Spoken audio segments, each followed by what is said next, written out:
Sada će vam se obratiti potpredsjednik Srpske napredne stranke i budući gradonačelnik Beograda, gospodin Aleksandar Vučić. Mi smo prethodnih dana nešto uspeli da pošaljemo pomoći našem narodu.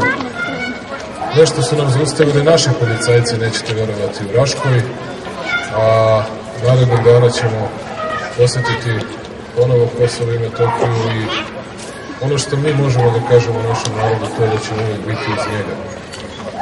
Ono što se ovde kod nas dešava, to je da čini mi se da je stanje mnogo lošije nego što i vi sami možete da mislite, iako to dobro vidite i osjećate i kroz sopstvene džepove, novčanike, i kroz to što ne možete svoje deci i unučićima da kupite ni školsku torbu i što ne znate gde će da se zaposle i što ne znate kako će da žive i gde, kako i na koji način će imati ne samo detinjstvo, već da li će moći svoje deci to da obezbede.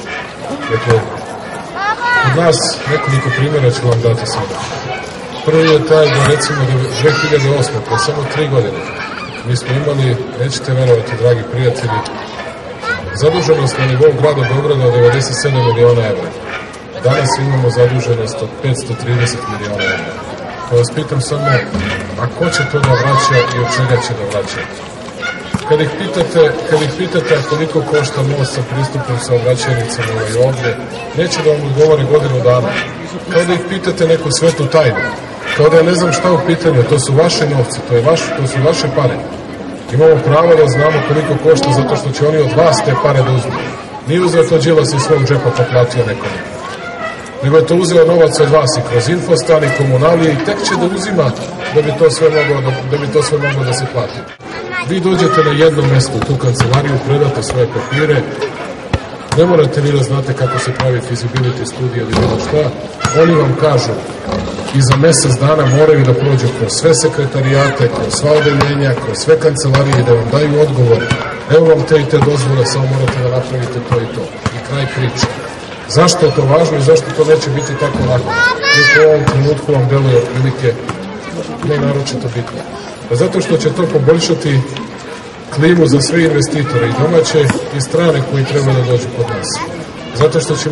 Zašto će time ljudi znati da se izbegava korupcija.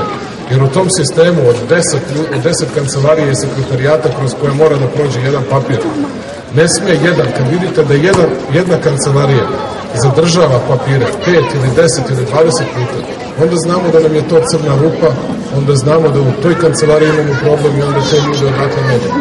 Time sprečavamo korupciju, a time dramatično ubrzavamo proces. Ja ću vam dati jedan primer ovde, baš kod nas u Novom Beogradu, to je hotela Jugoslavija, to je granica Novog Beograda sa Bona. Trebalo da se izgradi hotel Kempinski. Znate zašto nema Kempinskog još u Beogradu? Pa nema ga zato što se nisu dogovorili. Ovi su im tražili 10 miliona evra proviziju, a ovi su bili spremni da ponude 3 do 4 miliona evra. ali zbog toga 600 ljudi danas u Beogradu ne radi.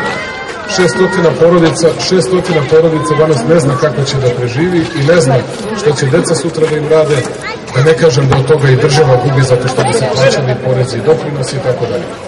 Takvu vrstu, takvu lakoću neodgovornosti i neozbiljnosti koja postoji samo kod naših ljudi, da izbjegnete investiciju, da izbjegnete na svaki način i po svaku cenu samo zato što vama nije plaćan reket, to plašim se da postoji samo kod nas.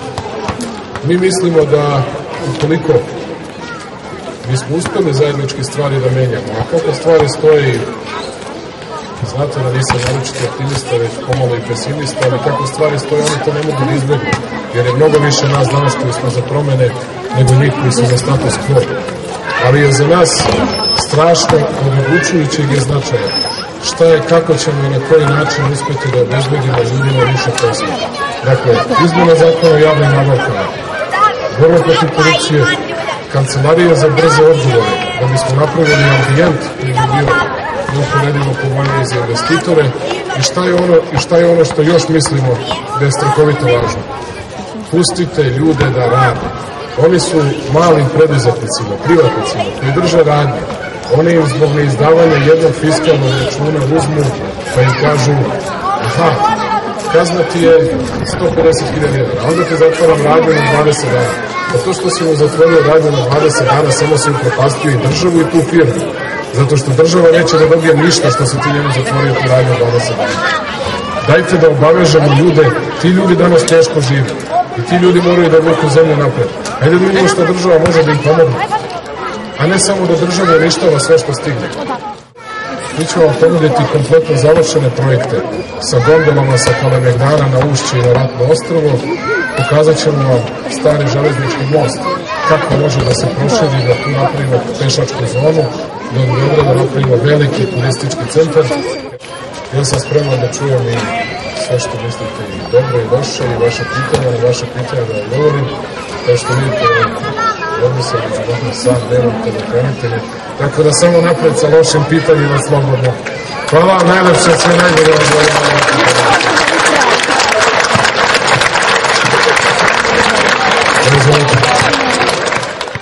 Ali ono što je naš problem, to što niko nije razmišljao o ulaganju u proizvodnju. Mi ćemo da napravimo ono zbog čega su nas kritikovali pravu razvojnu banku.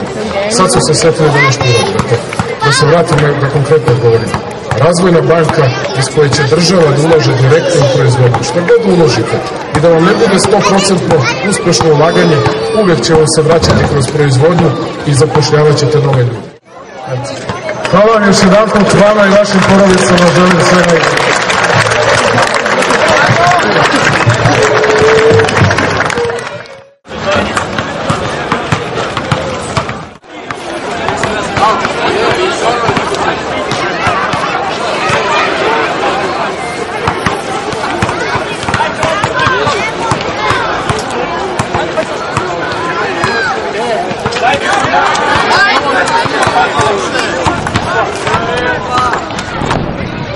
Bravo!